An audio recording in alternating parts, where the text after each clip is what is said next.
666 operation dream theatre. ಈ ಮೂವಿಗೆ ಈಗಾಗಲೇ ತುಂಬಾ ಎಕ್ಸ್ಪೆಕ್ಟೇಷನ್ ಇದೆ. ಯಾಕಂದರೆ ಈ ಮೂವಿ ಜಾನರು, ಇದರಲ್ಲಿರೋ ಆರ್ಟಿಸ್ಟು, ಈ ಮೂವಿ ಕಡೆಯಿಂದ ಬರ್ತಿರೋ ಒಂದೊಂದೇ ಅಪ್ಡೇಟ್ಸ್ ಆಗಿರ್ಬೋದು, ಮತ್ತು ಕೆಲವೊಂದು ಮೇಕಿಂಗ್ ಸ್ಟಿಲ್ಸು ಶೇರ್ ಮಾಡ್ಕೊಂಡಿದ್ದಾರೆ. ಇವೆಲ್ಲ ಈ ಮೂವಿ ಎಕ್ಸ್ಪೆಕ್ಟೇಷನ್ನು ಜಾಸ್ತಿ ಮಾಡ್ತಿದೆ. ಆ ಸ್ಟಿಲ್ಸ್ ನೋಡಿದ್ರೆ ಗೊತ್ತಾಗ್ತಿದೆ ಈ ಮೂವಿ ಕ್ವಾಲಿಟಿ ಯಾವ ರೀತಿ ಇರುತ್ತೆ ಅಂತ. ಪ್ರತಿಯೊಂದು ಕ್ಯಾರೆಕ್ಟರ್ ಲುಕ್ಸು ಅಷ್ಟೇ ಸಖತ್ತಾಗಿದೆ, ಡಿಫ್ರೆಂಟ್ ಆಗಿದೆ. ಇವನ್ನೆಲ್ಲ ನೋಡಿ ಈಗಾಗಲೇ ತುಂಬಾ ಎಕ್ಸ್ಪೆಕ್ಟೇಷನ್ ಜಾಸ್ತಿ ಆಗಿದೆ. ಇದ್ರ ಬಗ್ಗೆ ನಿರೀಕ್ಷೆ ತುಂಬಾ ಜಾಸ್ತಿ ಇದೆ. ಮೂವಿ ಯಾವ ರೀತಿ ಇರುತ್ತೋ ಹೇಗಿರುತ್ತೋ ಅಂತ ಚಿಕ್ಕ ಗ್ಲಿಮ್ಸಾಜು ನೋಡಬೇಕು. ಮೂವಿ ಯಾವ ಥರ ಇದೆ ಅಂತ ಈಗಾಗಲೇ ತುಂಬ ಜನ ಕಾಯ್ತಿದ್ದಾರೆ. ಆದರೆ ಈಗ ಇವ್ರ ಕಡೆಯಿಂದ ದೊಡ್ಡ ಅಪ್ಡೇಟೇ ಬಂದಿದೆ. ಟೈಮ್ ಟು ಟೀಸ್ ಜುಲೈ 3 ಅಂತೇಳಿ ಒಂದು ಪೋಸ್ಟರ್ ಬಿಟ್ಟಿದ್ದಾರೆ.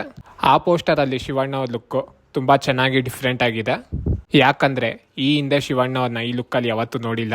ತುಂಬ ಚೆನ್ನಾಗಿ ಡಿಸೈನ್ ಮಾಡಿದ್ದಾರೆ. ಮತ್ತು ಧನಂಜಯ್ ಅವ್ರ ಲುಕ್ಕು ಅಷ್ಟೇ, ಈ ಥರ ಲುಕ್ಕು ಅವ್ರ ಹಿಂದಿನ ಸಿನಿಮಾದಲ್ಲಿ ಯಾವುದರಲ್ಲೂ ಇದ್ದಿಲ್ಲ. ಅವ್ರದ್ದು ತುಂಬ ಡಿಫ್ರೆಂಟ್ ಆಗಿದೆ. ಲಾಂಗ್ ಏರು, ರೆಟ್ರೋ ಸ್ಟೈಲು, ಅವ್ರು ಯೂಸ್ ಮಾಡಿರೋ ಕಾರು ಕಂಪ್ಲೀಟಾಗಿ ಆ ಅಟ್ಮಾಸ್ಫಿಯರೇ ನಮ್ಮನ್ನ ಒಂಥರ ಬೇರೆ ಲೋಕಕ್ಕೆ ಕರ್ಕೊಂಡು ಹೋಗುತ್ತೆ. ಈಗ ಈ ಮೂವಿ ಕಡೆಯಿಂದ ಜುಲೈ 3 ಈ ಮೂವಿ ಟೀಸರ್ ಬರ್ತಿದೆ.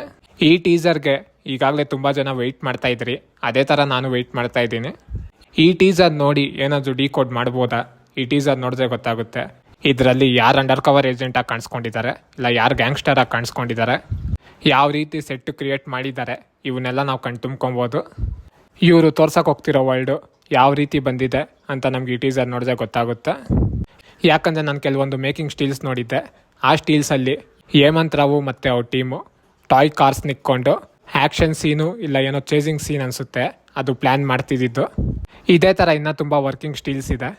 ಅಷ್ಟು ಪ್ಲ್ಯಾನಿಂಗಲ್ಲಿ ವರ್ಕ್ ಮಾಡಿದ್ದಾರೆ. ಅದರ ಔಟ್ಪುಟ್ಟು ಯಾವ ರೀತಿ ಬರುತ್ತೆ ಅಂತ ಟೀಸರಲ್ಲಿ ನಮಗೆ ಗೊತ್ತಾಗುತ್ತೆ. ನಾನು ಈ ಮೊದಲು ಹೇಳಿದ್ದೆ ಇದ್ರ ಟೀಮು ತುಂಬಾ ಸ್ಟ್ರಾಂಗ್ ಆಗಿದೆ ಅಂತ. ಹೇಮಂತ್ ರಾವ್ ಆಗಿರ್ಬೋದು, ಚರಣ್ ರಾಜ್ ಆಗಿರ್ಬೋದು, ಎಲ್ಲ ಯಂಗ್ಸ್ಟರ್ಸೇ ಇದರಲ್ಲಿ ವರ್ಕ್ ಮಾಡ್ತಿದ್ದಾರೆ. ಟೆಕ್ನಿಕಲಿ ತುಂಬ ಸ್ಟ್ರಾಂಗ್ ಇದ್ದಾರೆ. ಯಾರೆಲ್ಲ ಈ ಟೀಸರ್ಗೆ ವೆಯ್ಟ್ ಮಾಡ್ತಾ ಇದ್ದೀರಾ, ಈ ಮೂವಿ ಬಗ್ಗೆ ನಿಮ್ಗೆ ಏನು ಅನಿಸ್ತಿದೆ ಕಮೆಂಟಲ್ಲಿ ತಿಳಿಸಿ. ಮತ್ತು ಟೀಸರ್ ಬಂದಮೇಲೆ ಇದನ್ನು ಡಿಕೋಡ್ ಮಾಡೋದಕ್ಕೆ ಟ್ರೈ ಮಾಡ್ತೀನಿ. ಅದೊಂದು ಸಪ್ರೇಟ್ ವೀಡಿಯೋ ಮಾಡ್ತೀನಿ. ಚಾನಲ್ ಸಬ್ಸ್ಕ್ರೈಬ್ ಮಾಡ್ಕೊಳ್ಳಿ. ಯಾಕಂದರೆ ಇನ್ನೂ ಇದೇ ಥರ ಒಳ್ಳೊಳ್ಳೆ ಅಪ್ಡೇಟ್ಸ್ಗಳು ಕೊಡ್ತೀನಿ. ಚಾನಲ್ ಸಬ್ಸ್ಕ್ರೈಬ್ ಮಾಡೋದು ಮರಿಬೇಡಿ.